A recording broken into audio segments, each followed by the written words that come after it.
Bleak House by Charles Dickens. Chapter 29. The Young Man. Chesney Wold is shut up.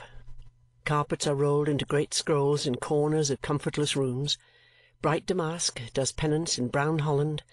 Carving and gilding puts on mortification, and the Dedlock ancestors retire from the light of day again. Around and around the house the leaves fall thick, but never fast, for they come circling down with a dead lightness that is sombre and slow. Let the gardener sweep and sweep the turf as he will, and press the leaves into full barrows and wheel them off, still they lie ankle-deep. Howls the shrill wind round Chesney Wold, the sharp rain beats, the windows rattle, and the chimneys growl. Mists hide in the avenues, veil the points of view, and move in, funeral-wise, across the rising grounds. On all the house there is a cold, blank smell, like the smell of a little church, though something drier, suggesting that the dead and buried Dedlocks walk there in the long nights and leave the flavour of their graves behind them. But the house in town, which is rarely in the same mind as Chesney Wold at the same time, seldom rejoicing when it rejoices, or mourning when it mourns, excepting when a Dedlock dies, the house in town shines out awakened. As warm and bright and as so much state may be, as delicately redolent of pleasant scents that bear no trace of winter as hothouse flowers can make it, soft and hushed so that the ticking of the clocks and the crisp burning of the fires alone disturb the stillness in the rooms. It seems to wrap those chilled bones of Sir Leicester's in rainbow-coloured wool, and Sir Leicester is glad to repose in dignified contentment before the great fire in the library, condescendingly perusing the backs of his books or honouring the fine arts with a glance of approbation, for he has his pictures, ancient and modern. Some of the fancy ball school in which art occasionally condescends to become a master, which would be best catalogued, like the miscellaneous articles in a sale, as 3 high-backed chairs, a table and cover, long-necked bottle containing wine, 1 flask, 1 Spanish female's costume, 3/4 face portrait of Miss Jogg, the model, and a suit of armour containing Don Quixote, or 1 stone terrace, cracked, 1 gondola in distance, 1 Venetian senator's dress complete, richly embroidered white satin costume with profile portrait of Miss Jogg, the model, 1 scimitar superbly mounted in gold with jewelled handle, elaborate Moorish dress, very rare, and Othello. Mr. Tulkinghorn comes and goes pretty often, there being estate business to do, leases to be renewed, and so on. He sees my Lady pretty often too, and he and she are as composed and as indifferent and take as little heed of one another as ever. Yet it may be that my Lady fears this Mr. Tulkinghorn, and that he knows it. It may be that he pursues her doggedly and steadily, with no touch of compunction, remorse, or pity. It may be that her beauty and all the state and brilliancy surrounding her only gives him the greater zest for what he is set upon and makes him the more inflexible in it. Whether he be cold and cruel, whether immovable in what he has made his duty, whether absorbed in love of power, whether determined to have nothing hidden from him in ground where he has burrowed among secrets all his life, whether he in his heart despises the splendour of which he is a distant beam, whether he is always treasuring up slights and offences in the affability of his gorgeous clients, whether he be any of this or all of this, it may be that my Lady had better have 5,000 pairs of fashionable eyes upon her in distrustful vigilance than the 2 eyes of this rusty lawyer with his wisp of neckcloth and his dull black breeches tied with ribbons at the knees. Sir Leicester sits in my Lady's room, that room in which Mr. Tulkinghorn read the affidavit in Jarndyce and Jarndyce, particularly complacent. My Lady, as on that day, sits before the fire with her screen in her hand. Sir Leicester is particularly complacent because he has found in his newspaper some congenial remarks bearing directly on the floodgates and the framework of society. They apply so happily to the late case that Sir Leicester has come from the library to my Lady's room expressly to read them aloud. "The man who wrote this article," he observes by way of preface, nodding at the fire as if he were nodding down at the man from a mount, "has a well-balanced mind." The man's mind is not so well balanced but that he bores my Lady, who, after a languid effort to listen, or rather a languid resignation of herself to a show of listening, becomes distraught and falls into a contemplation of the fire, as if it were her fire at Chesney Wold, and she had never left it. Sir Leicester, quite unconscious, reads on through his double eye-glass, occasionally stopping to remove his glass and express approval as, "Very true indeed. Very properly put.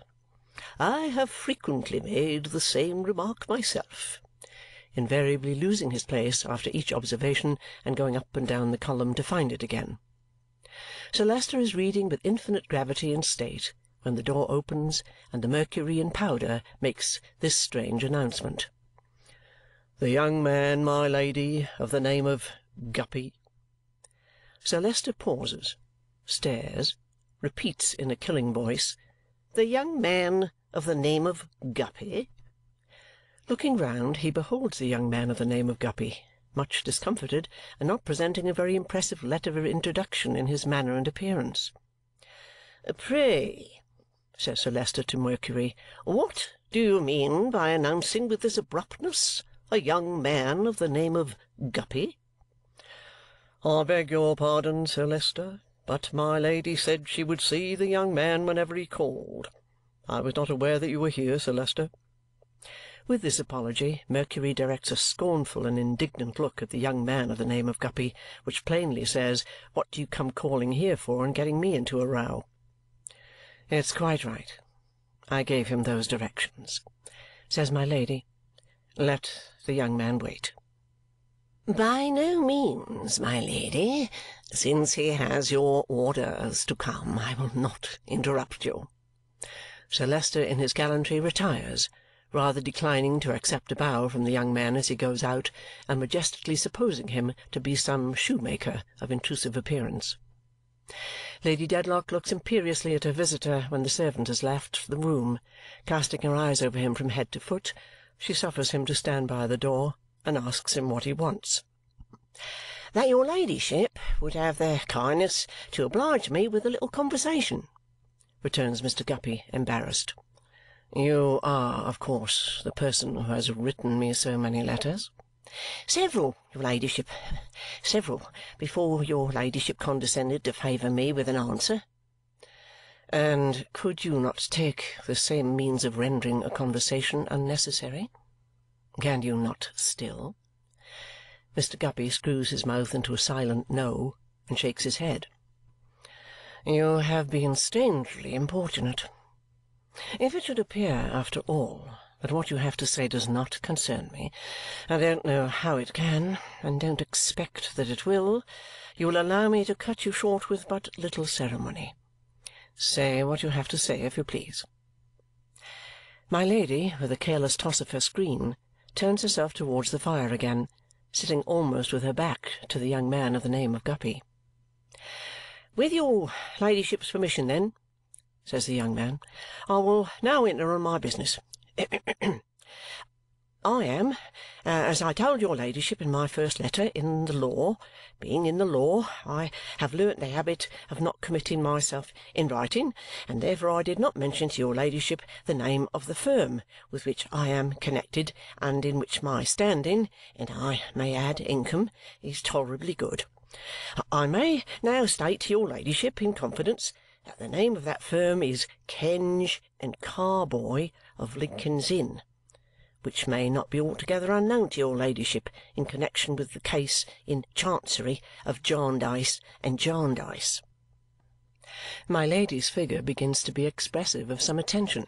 She has ceased to toss the screen and holds it as if she were listening. "Now, I may say to your ladyship at once," says Mr. Guppy, a little emboldened, "it is no matter arising out of Jarndyce and Jarndyce that made me so desirous to speak to your ladyship, which conduct, I have no doubt, did appear, and does appear, obtrusive, in fact, almost blackguardly." After waiting for a moment to receive some assurance to the contrary, and not receiving any, Mr. Guppy proceeds.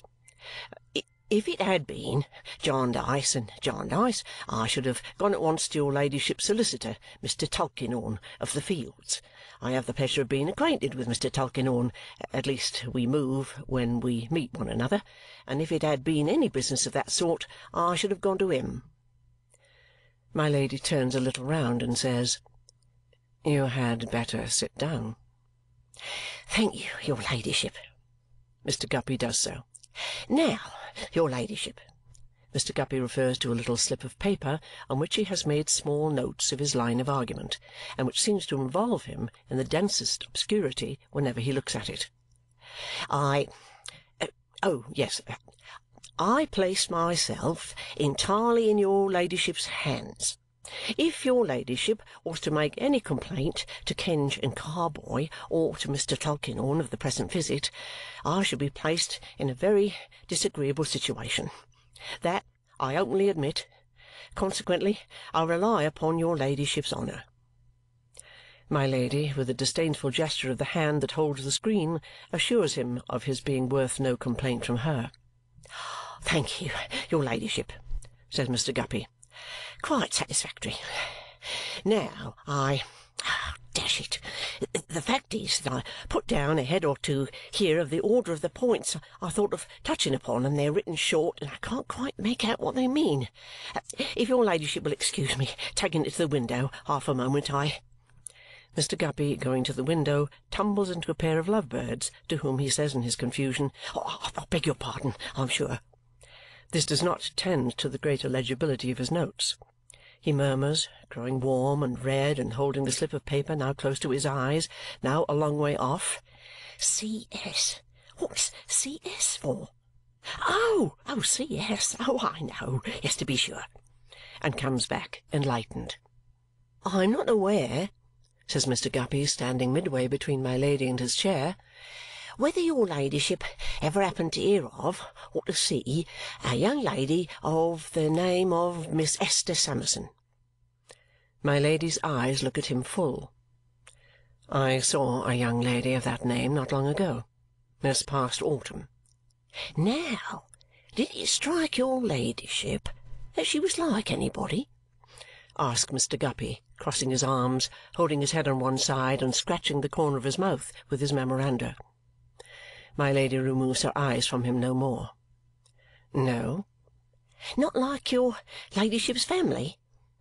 "No." "I think your ladyship," says Mr. Guppy, "can hardly remember Miss Summerson's face." "I remember the young lady very well. What has this to do with me?"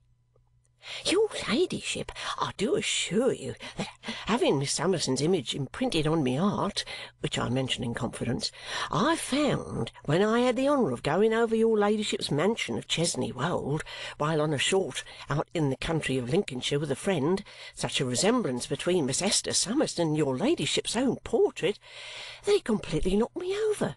So much so that I didn't at the moment even know what it was that knocked me over. And now I have the honour of beholding your ladyship near. I have often since that taken the liberty of looking at your ladyship in your carriage in the park, when I dare say you was not aware of me, but I never saw your ladyship so near. It's really more surprising than I thought." Young man of the name of Guppy, there have been times when ladies lived in strongholds and had unscrupulous attendants within call, when that poor life of yours would not have been worth a minute's purchase, with those beautiful eyes looking at you as they look at this moment. My Lady, slowly using her little hand-screen as a fan, asks him again what he supposes that his taste for likeness has to do with her. "Your ladyship," replies Mr. Guppy, again referring to his paper, "I am coming to that. Oh, dash these notes! Oh, Mrs. Chadband. Yes. Mr. Guppy draws his chair a little forward and seats himself again. My Lady reclines in her chair composedly, though with a trifle less of graceful ease than usual perhaps, and never falters in her steady gaze. Stop a moment, though." Mr. Guppy refers again. "Yes, twice. Oh, yes, I see my way now. Right on." Rolling up the slip of paper as an instrument to point his speech with, Mr. Guppy proceeds. Your ladyship, there is a mystery about Miss Esther Summerson's birth and bringing up. I am informed of that fact because, which I mention in confidence, I know it in the way of my profession at Kenge and Carboy's.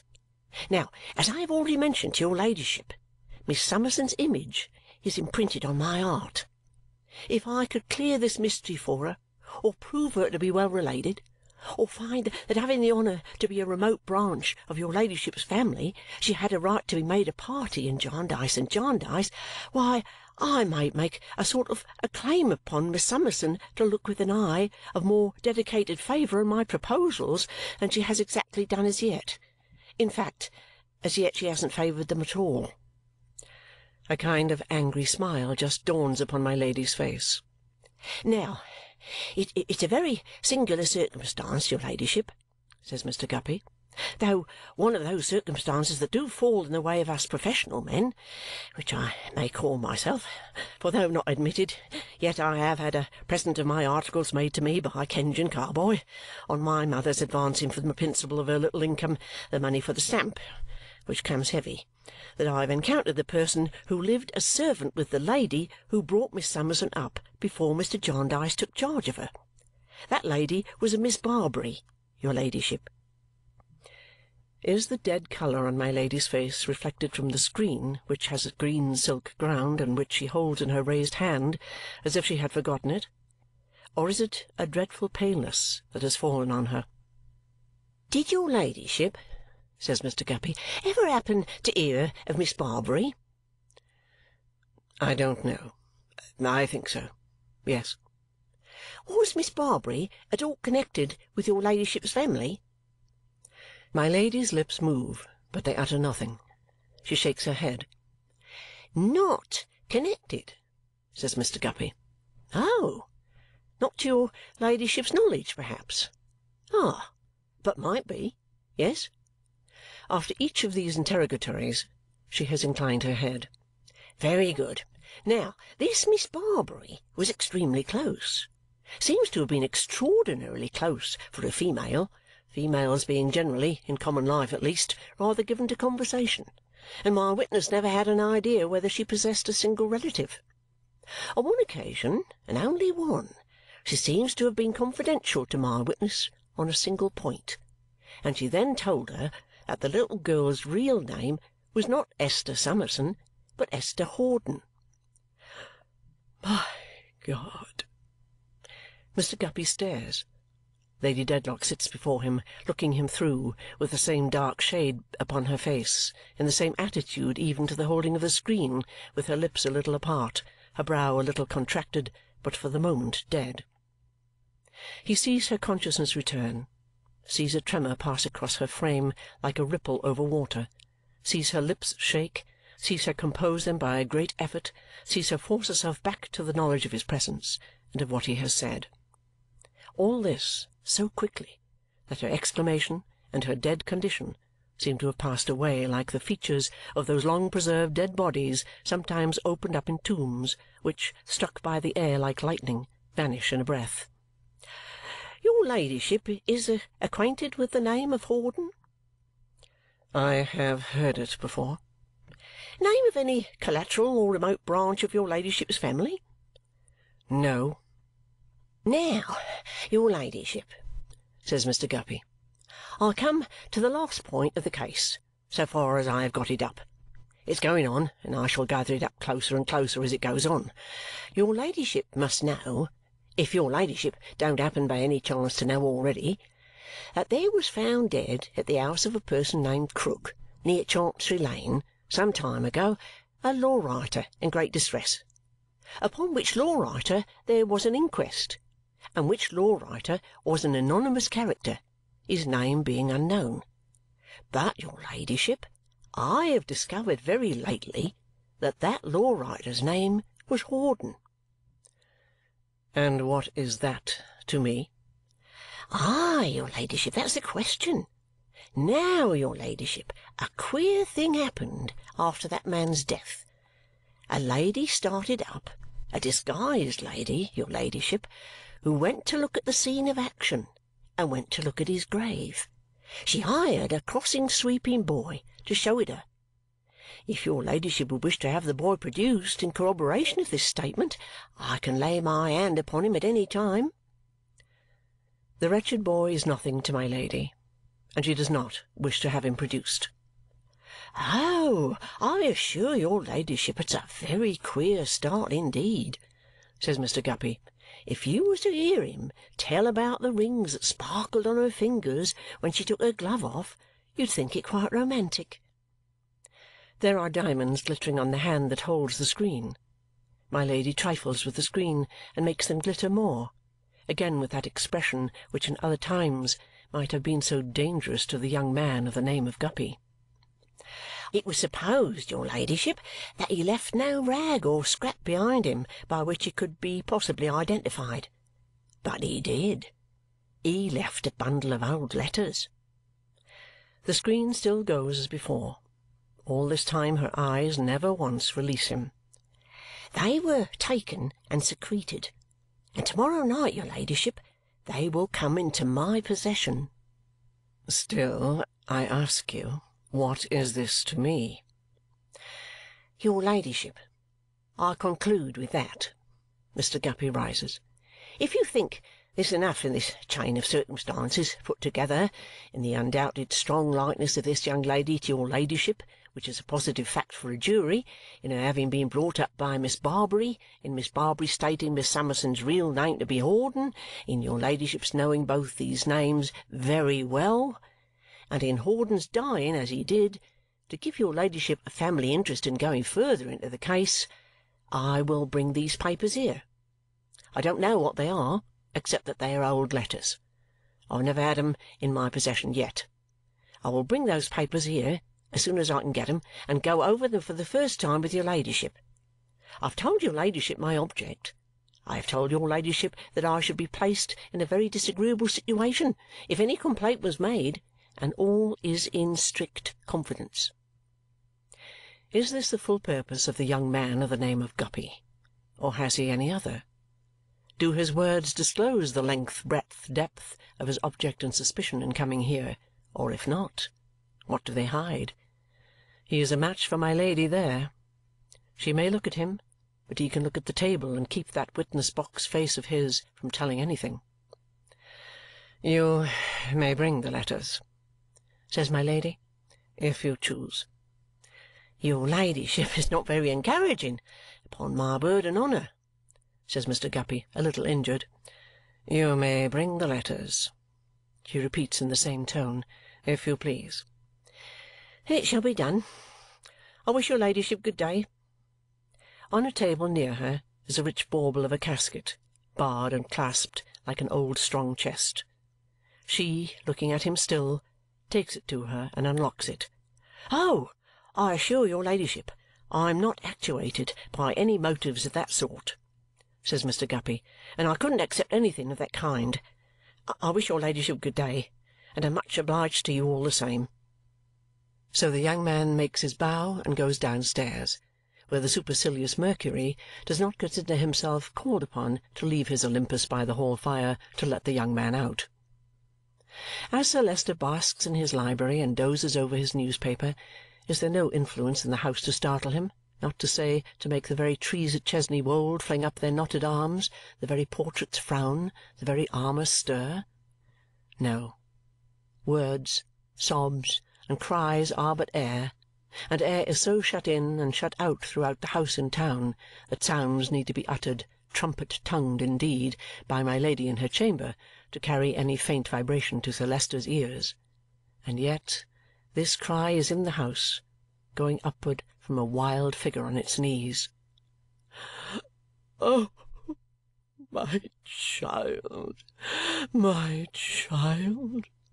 Not dead in the first hours of her life, as my cruel sister told me, but sternly nurtured by her after she had renounced me and my name. Oh, my child! Oh, my child!"